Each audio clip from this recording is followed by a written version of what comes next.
हिंदुस्थानामध्ये राहायचं, इथं मुलं पैदा करायची, इथली हवा घ्यायची आणि औरंगजेबाची या ठिकाणी पुष्टी करायची।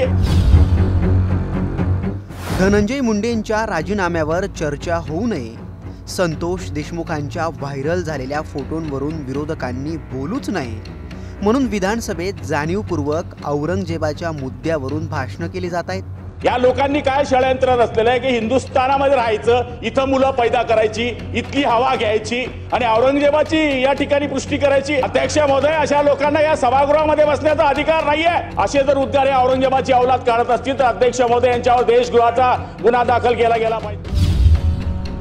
संतोष देशमुखांच्या हत्येचं उघडं नागडं सत्य बाहेर येऊ नये, सरकार बॅकफूटवर जाऊ नये म्हणून अबू आझमींच्या वक्तव्याचा सत्ताधारी जाणीवपूर्वक निषेध व्यक्त करतायत। हे आरोप केले ठाकरे गटाच्या नेत्या सुषमा अंधारेंनी। सुषमा अंधारेंचे आरोप काय, अबू आझमींचं नेमकं वक्तव्य काय आणि खरंच धनंजय मुंडेंच्या राजीनाम्यावरून लक्ष विचलित करण्यासाठी औरंगजेबाला पुढं केलं जातंय का, याचाच सविस्तर आढावा या व्हिडिओतून घेणार आहोत। असं या औरंगजेबाच्या औलादींना आपल्याला ठिचून काढलं पाहिजे अध्यक्ष महोदय, याला सभागृहात घेतलं नाही पाहिजे अध्यक्ष महोदय। त्या औरंगजेबाचं कौतुक हा अबू आझमी या ठिकाणी करतो, हे कृत्य देशद्रोही कृत्य आहे। अशा औरंगजेबाची पुष्टी या सभागृहामध्ये केली जाते अध्यक्ष महोदय। इथे जर तुम्ही कोणाची पुष्टी करत असाल अध्यक्ष महोदय ते निषेधार्ह आहे, म्हणून अबू आझमीवर कारवाई केली पाहिजे ही आमची मागणी आहे। पुन्हा या देशामध्ये कोणी हिम्मत करता कामा नये। जय भवानी, जय शिवाजीचा जय घोषोय। अध्यक्ष महाराज आपल्याला विनंती आहे, त्याला निलंबित करा। मंत्री धनंजय मुंडेंच्या राजीनाम्यावरून सरकार बॅकफूटला जाऊ नये म्हणून सत्ताधारी आमदार जाणीवपूर्वक अबू आझमींच्या वक्तव्याचा निषेध करतायत, अशी फेसबुक पोस्ट सुषमा अंधारेंनी केली आहे। अंधारेंनी त्यात नेमकं काय लिहिलंय पाहूयात। धनंजय मुंडे यांच्या राजीनाम्याचे पडसाद विधानसभेत जास्त प्रमाणावर उमटू नयेत, यासाठी सत्ताधारी पक्षाकडून अबू आझमी यांच्या औरंगजेब बादशहावरील वक्तव्याचा निषेध करण्यासाठी भाजपचे विविध आमदार भाषणे करत आहेत। धनंजय मुंडे यांच्या राजीनाम्याने सरकार बॅकफूटवर जाऊ नये किंबहुना राजीनाम्याची जास्तीत जास्त चर्चा होऊन सत्ताधारी पक्षाची प्रतिमा मलिन होऊ नये, यासाठी सत्ताधारी पक्षाची ही एक रणनीती आहे। औरंगजेब बादशाह हा एक सहिष्णू राजा होता, असं वक्तव्य समाजवादी पक्षाचे आमदार अबू आझमी यांनी केलं होतं। धनंजय मुंडे यांच्या विरोधातील विरोधकांचं आंदोलन सत्ताधारी पक्षाकडून औरंगजेबाचा विषय समोर आणून हायजॅक करण्याचा प्रयत्न, पण सत्ताधाऱ्यांनी कितीही जातीय किंवा धार्मिक ध्रुवीकरण करण्याचा प्रयत्न केला तरीसुद्धा ज्या पद्धतीनं संतोष देशमुखांच्या हत्येचं उघडं नागडं सत्य समोर आलेलं आहे आणि हे सत्य लपवण्यासाठी 3 महिने देवेंद्र फडणवीस यांनी जीवाचा आटापिटा केला आहे, या अश्लाघ्य प्रयत्नांना महाराष्ट्र कधीही क्षमा करणार नाही।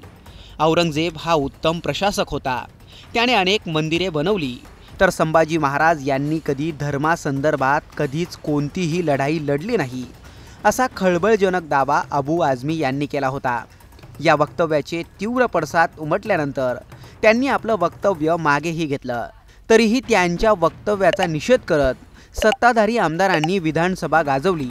पण यात धनंजय मुंडेंचा राजीनामा आणि संतोष देशमुखांच्या हत्येचे व्हायरल झालेले फोटो याची चर्चा मागे पडली, असं बोललं जात आहे। यावर सुषमा अंधारेंनी सविस्तर सांगितलंय, त्या नेमकं काय बोलल्या तुम्हीच ऐका। आज परत संतापजनक घडते, भाजपा 50 घर पुढचा विचार करते। या राजीनाम्याने भाजपा बॅकफूटवर जाते असं वाटायला लागल्यावर भाजपाने एक रणनीती आखून ठेवली की बरोबर आज लगेचच अबू आझमीचं एक स्टेटमेंट आलं आणि अबू आझमीच्या स्टेटमेंटवर लगेच सगळे भाजपाचे लोक बोलायला लागले। भाजपाचे सगळे भूलघेवडे, त्यांचे प्रवक्ते, भाजपाच्या सगळ्या फुलझड्या फटाफटा वाजायला लागल्या।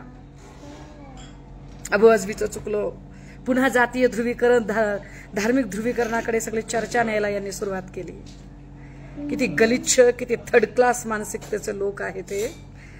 विधानसभेत त्या राजीनाम्याची चर्चा होऊ नये, चर्चा दुसरीकडे वळावी, भारतीय जनता पार्टी बॅकफुटवर जाऊ नये, भारतीय जनता पार्टीला कमीत कमी डॅमेज व्हावं यासाठी ठरवून अबू आझमीच्या स्टेटमेंटला रंग देऊन हे सगळे भाजपाई लोक बोलायला लागले.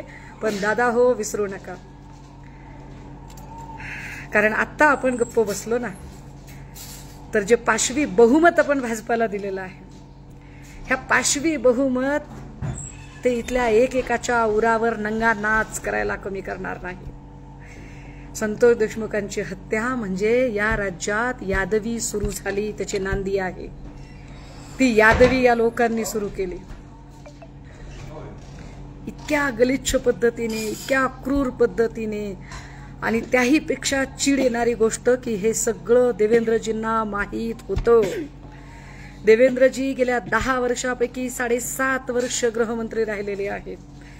ज्या परळी आणि बीडमध्ये पोलिसांच्या बदल्या होत नव्हत्या किंवा पोलीस मुजोरी करत होते, पोलीस खोटे गुन्हे दाखल करत होते, ह्या पोलिसांच्या बदल्या त्या सगळ्या आरोपींच्या मनावर कोण करून देत होतं? या आरोपींना पाहिजे ते, हवे ते सगळे पोलीस अधिकारी कोण आणून देत होतं? ते देवेंद्र फडणवीस देत होते. देवेंद्र फडणवीस, तुम्ही दुहेरी चेहऱ्याने खेळताय, तुम्ही सगळीकडून खेळू पाहताय. तुम्ही सुरेश धस यांना एस्टॅब्लिश करण्याचा प्रयत्न केला मराठवाड्यामध्ये. सुरेश धसला तुमच्याकडे असलेली माहिती तुम्ही दिली, तुमच्याकडल्या असलेल्या माहितीच्या जीवावर धस बोलले. धस म्हणजे कोणी ब्रिलियंट माणूस नव्हता, धस म्हणजे कोणी असा तिस्मार खान नव्हता.